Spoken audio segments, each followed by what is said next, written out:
नांदूर मधमेश्वर धरणातून आज दिनांक 24 जुलै रोजी सकाळी 8 वाजता 88,935 क्युसेक पाणी गोदावरी नदीपात्रात सोडण्यात आल्याने गोदावरी नदीच्या पाणी पातळीत वेगाने वाढ होत असून पूरस्थिती निर्माण होण्याची शक्यता वर्तवण्यात आली आहे। या पार्श्वभूमीवर खबरदारीचा उपाय म्हणून कोपरगाव शहरातील छोटा पूल वाहतुकीसाठी बंद करण्यात आला आहे। पुलाच्या दोन्ही बाजूंना बॅरिकेड्स लावून वाहतूक थांबवण्यात आली आहे।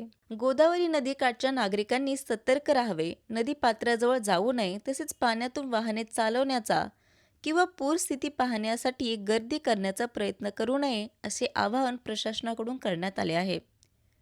कोपरगाव शहराचे पोलीस निरीक्षक उद्धव ढमाले यांनी घटनास्थळी भेट देऊन परिस्थितीची पाहणी केली। त्यांनी नागरिकांना प्रशासनाच्या सूचनांचे पालन करण्याचे तसेच कोणत्याही अफवांवर विश्वास न ठेवण्याचे आवाहन केले। तसेच कोपरगाव नगरपालिकेचे मुख्याधिकारी अजित निकत यांनीही नागरिकांना विशेष काळजी घेण्याचे आवाहन केले आहे। गोदावरी नदीच्या परिसरात विनाकारण जाऊ नये, प्रशासनाने घालून दिलेल्या निर्बंधांचे पालन करावे आणि स्वतःच्या तसेच कुटुंबांच्या सुरक्षिततेची काळजी घ्यावी, असे त्यांनी म्हटले आहे।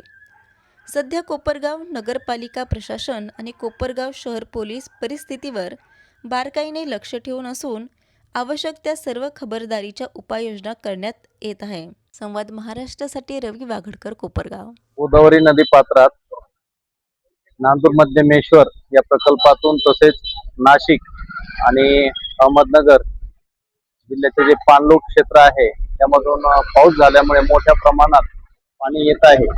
नांदूर मध्यमेश्वर जो प्रकल्प आहे त्याच्यातून सुमारे 88,000 क्युसेक पाणी सोडलेलं आहे। त्यामुळे बऱ्याच ठिकाणी पूर परिस्थिती येणार आहे। तर सर्व नागरिकांना विनंती आहे की कुणीही नदी, नाले, ओढे वगैरे असतील अशा ठिकाणी पाण्यात वगैरे जाऊ नये। ज्या ठिकाणी पूर असेल त्या ठिकाणापासून दूर राहावे।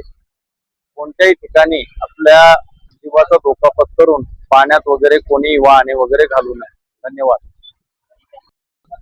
आज कोपरगाव शहर हद्दीमध्ये पावसाच्या प्रादुर्भावामुळे जवळपास 90,000 क्युसेकने नांदूर मधमेश्वर मधून पाणी सोडण्यात आलेलं आहे। त्यामुळे आपण सध्या बॅरिगेटिंग करून आपला जो पूल आहे तो बंद केलेला आहे। भविष्यात आज दिवसभरामध्ये जर नाशिक शहरामध्ये पावसाचं प्रमाण वाढलं तर ह्यामध्ये वाढ होण्याची शक्यता असल्या कारणाने आपण बॅरिगेटिंग केलेली आहे। 1,80,000 क्युसेक नंतर आपल्याला धोक्याची पातळी तयार होते। त्या अनुषंगाने नगरपालिकेच्या वतीने सर्व नागरिकांना आवाहन करण्यात येत आहे की कुणीही पुलाच्या आसपास किंवा पाण्याच्या जवळ जाऊ नये। आपली जनावरे असतील, पाण्याचं प्रमाण वाढल्यानंतर जनावरे, मुले आणि आवश्यक कागदपत्र घेऊन आवश्यकतेनुसार शिफ्टिंगची व्यवस्था पालिकेच्या वतीने करण्यात येईल। तरी सर्व नागरिकांनी याला सहकार्य करावं आणि स्थलांतराची गरज पडल्यास पालिकेच्या वतीने आवाहन करताच नागरिकांनी स्थलांतरणाची कारवाई करावी।